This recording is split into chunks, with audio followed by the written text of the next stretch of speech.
আসসালামু আলাইকুম। আমরা নোয়াখালীর উদ্দেশ্যে ত্রাণ কর্মসূচি নিয়ে রওনা দিই। আমরা প্রায় ব্যবস্থা করতে পেরেছিলাম 200 পরিবারের খাবার এবং ওষুধ সামগ্রী। এখানে এলাকাবাসী, মহল্লাবাসী এবং ছাত্ররা সবাই আমাদের কাজে সহযোগিতা করেছিল আলহামদুলিল্লাহ। প্রকৃতপক্ষে ফেনীর অবস্থাই বেশি খারাপ ছিল। তো পরবর্তীতে আমরা শুনতে পারলাম সেখানে সকল প্রকার সরকারি এবং বেসরকারি প্রতিষ্ঠান ত্রাণ কর্মসূচি এবং উদ্ধার কার্য চালাচ্ছে। তাই আমরা নোয়াখালীর উদ্দেশ্যে রওনা দিই। কিন্তু নোয়াখালী আসার পরে দেখলাম সেখানের পরিবেশও মোটামুটি স্বাভাবিক ছিল, কিন্তু বেশিরভাগ জায়গায় জলাবদ্ধতা ছিল আর মানুষ পানির কারণে ঘর থেকে বের হতে পারছিল না। আবার অনেকে যাদের বেশি অবস্থা খারাপ ছিল তারা সবাই স্কুল, মাদ্রাসা এবং উঁচু যে ভবনগুলো ছিল সেখানে গিয়ে আশ্রয় নেয়। আবার কোনো পরিবার আত্মীয় স্বজনের বাড়িতে চলে গেছে যাদের অবস্থা মোটামুটি ভালো ছিল।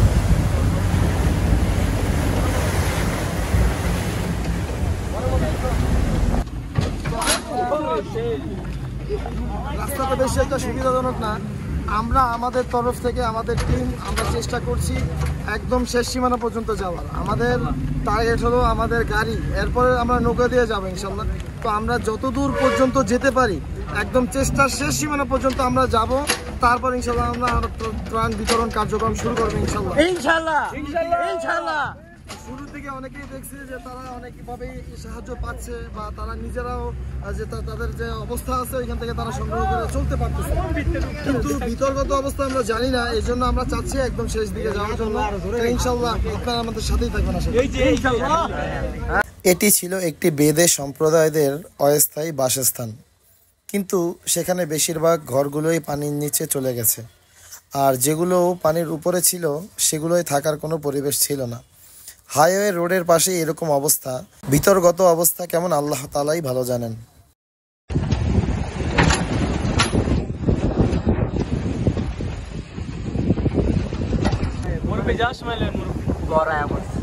ট্রাকে যাওয়ার সময় আমাদের একটি ছোট্ট ঘরের দিকে নজর গেল। দেখলাম ঘরের বেশিরভাগই পানিতে ডুবে আছে। এটা হলো লক্ষ্মীপুর রামগঞ্জ যাওয়ার সময় হাইওয়ে সড়কের একটি শাখা রোডের অবস্থা। আমরা এখন মোটামুটি মেইন রোডের উপর থেকেই যাচ্ছিলাম, কিন্তু পুরো রোডটাই পানিতে ডুবানো ছিল। অবশেষে আমরা লক্ষ্মীপুর রামগঞ্জ আমাদের গাড়ি থামাই, কারণ এর পরে আর যাওয়ার কোনো রাস্তা ছিল না, আর যাওয়ার কোনো পরিবেশও ছিল না। এখানে সাবেক যে চেয়ারম্যান ছিল তিনি আমাদেরকে পুরো ত্রাণ কর্মসূচি শেষ পর্যন্ত সহযোগিতা করে।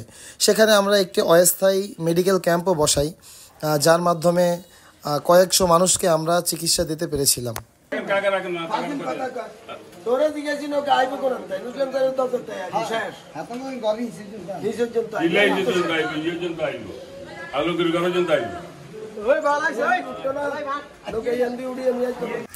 তিনি আমাদেরকে নৌকার ব্যবস্থা করে দেন এবং ত্রাণ কর্মসূচি পরিপূর্ণ করার জন্য প্রত্যেক ঘরে ঘরে যারা আসলে প্রকৃতপক্ষে হকদার তাদের কাছে পৌঁছানোর জন্য আমাদেরকে সহযোগিতা করেন।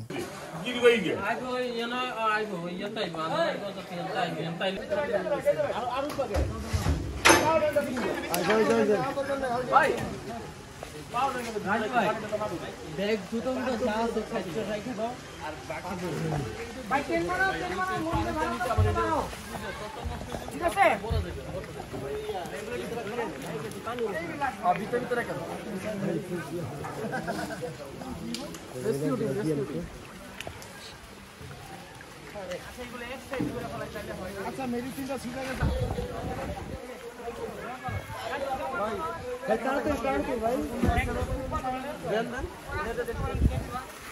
রাজা চালু করে ভাই সবাই কাজ করে আর না পারলে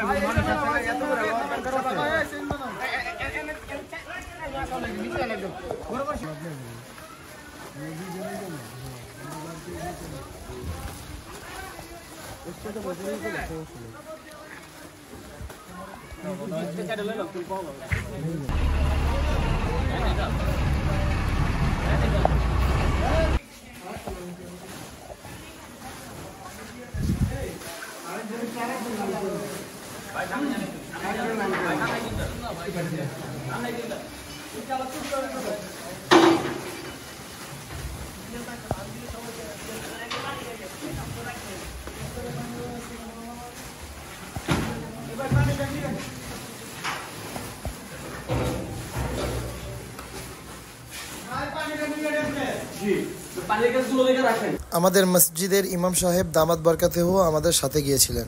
আমরা আল ইত্তেফাক ইসলামিয়া একটি সংগঠনের সাথে সংযুক্ত হয়েই কাজটি পরিচালনা করছিলাম।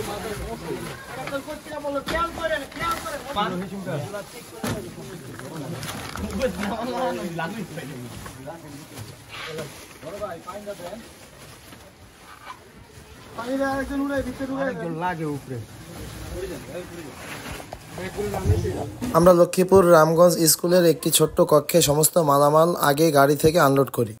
আমরা সাথে করে অল্প কিছু কাপড় চোপড় নিয়ে গিয়েছিলাম।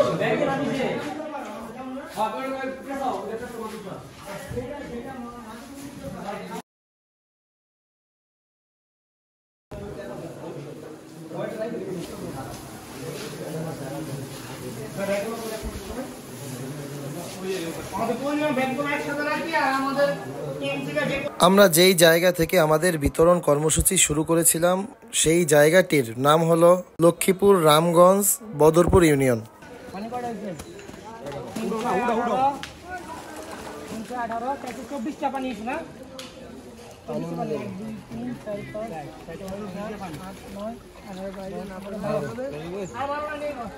এই স্কুলটি পুরোটাই বন্যার্তদের জন্য আশ্রয় কেন্দ্র হিসাবে ব্যবহার করা হচ্ছে।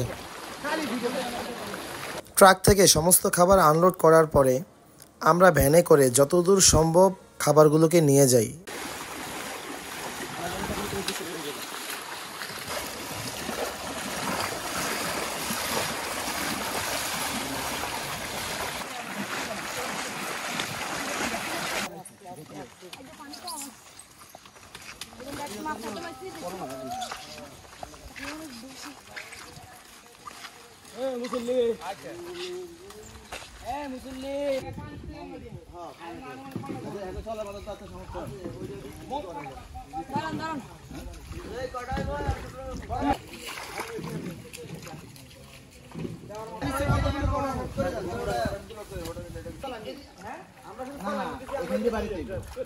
যখন ভ্যানে করে আর নেয়ার পরিবেশ থাকে না তখন আমরা খাবারগুলো নৌকার মাধ্যমে বিতরণের প্রচেষ্টা শুরু করি। বৃষ্টির কারণে নৌকায় বারবার পানি জমে যাচ্ছিল।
খেলতে পারবো, সমস্যা নেই।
আমাদের নৌকোগুলো বেশিরভাগ সময় রাস্তার উপর দিয়ে চালাচ্ছিলাম। রাস্তায় এত পরিমাণ পানি হয়েছে যার কারণে সেখানে গাড়ি ঘোড়ার বদলে নৌকাই বেশি শোভা পাচ্ছিল।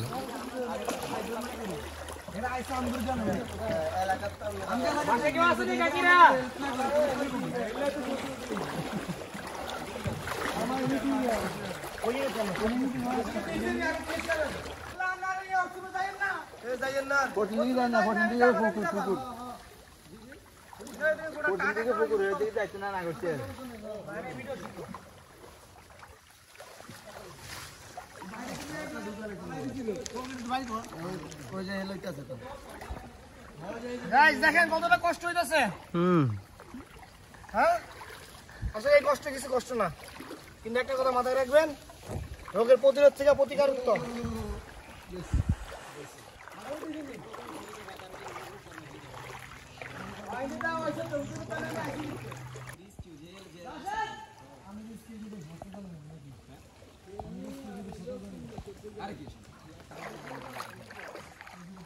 রিয়াজ ভাই, এই রিয়াজ ভাই,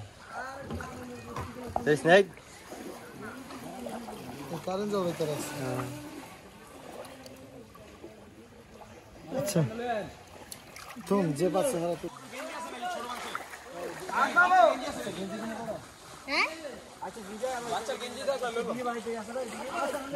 গেঞ্জি কি এইটাই না ওইটাই কেমন করবো?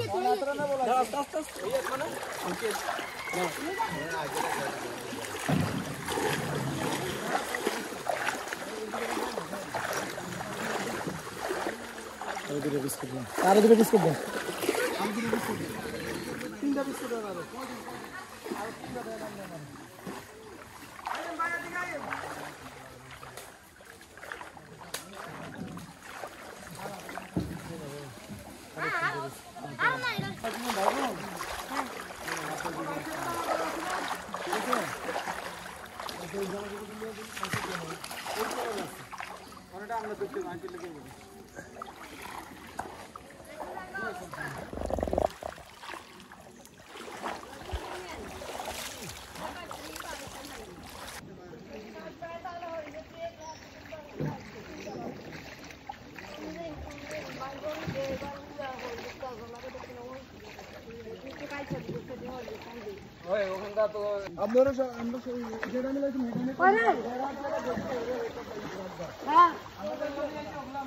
এই মহিলার বাড়িটি পুরোই ডুবে গিয়েছিল, তাই তিনি ত্রাণ নেওয়ার জন্য আমাদের কাছে ডিঙ্গি নৌকোয় করে আসেন।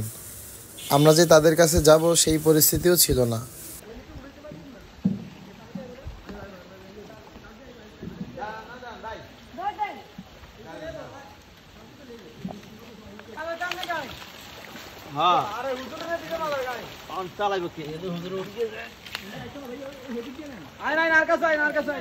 আইনে দিতে চলেন। আরে ব্যথা তো চালাইতে পারে না, কষ্ট হইতে আছে।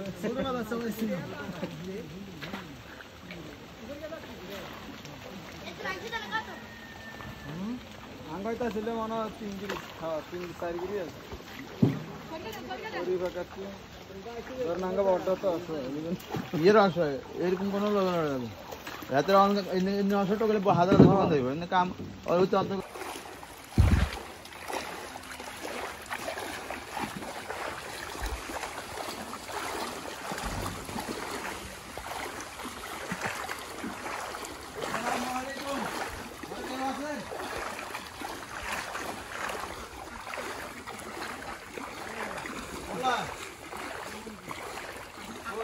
খোলেন।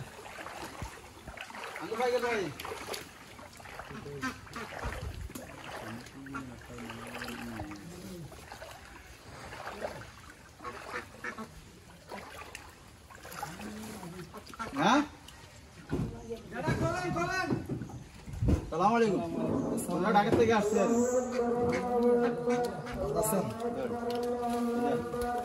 দোয়া করবেন আমাদের জন্য, দোয়া করবেন না, ঢাকা থেকে কষ্ট করে আসছে আপনাদের জন্য।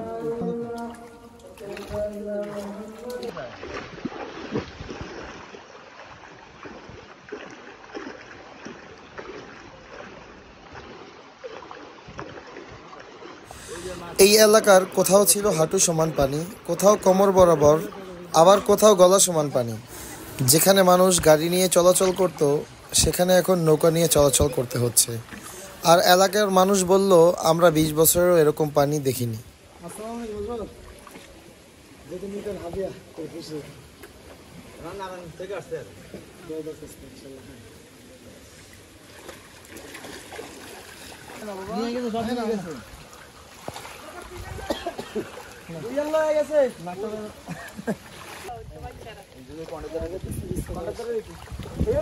পানি বোতল দিতে পানি বোতল একটা লাগবে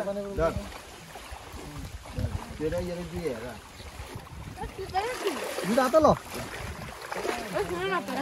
না সিটে ঢুকি দেবো তুই কালি বার করতে একটা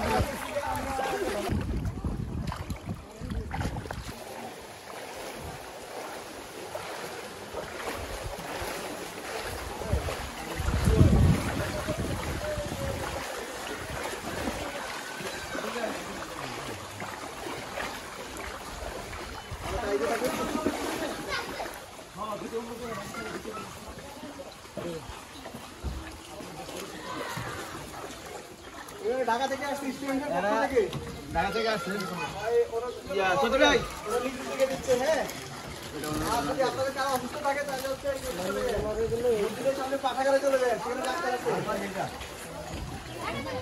মসজিদের সামনে ডাক্তার চলে যান সেখানে ডাক্তার আছে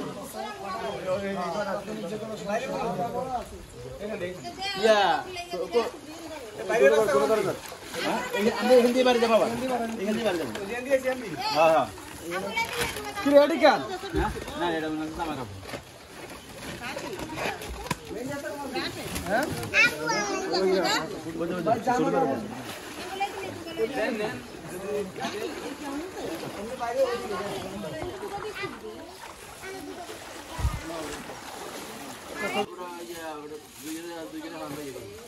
কি রয়েছে না হ্যাঁ ফাইল দিল তাহলে কি আল্লাহ রাখবেন এটা আমরা রাখি দেন কাকে আমরা রাখি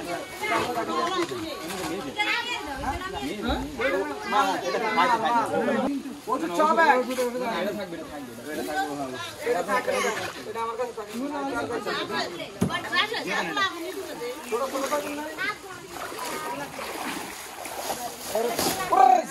নষ্ট করতে কিলে গাদা নে নষ্ট করতে কিলে দেখ দেখ ঘুগা লাগবে ভাই ওর মেয়েদেরকে হ্যাঁ ছেলে আছে